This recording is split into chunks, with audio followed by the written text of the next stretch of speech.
Саламатсыз ба? Мен есімім Жұлдыз, математика пәнінің мұғалімі боламын. Біз бүгін биыл емтиханына келетін логика пәнінен есептерді талдаймыз.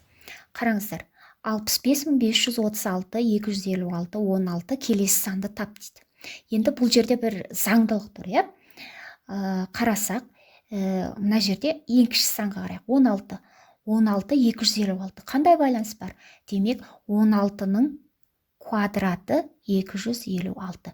Демек, әрбір келесі сан алдыңғы санның квадраты болып табылады. Келесі санның квадраты ол алдыңғы сан болып табылады.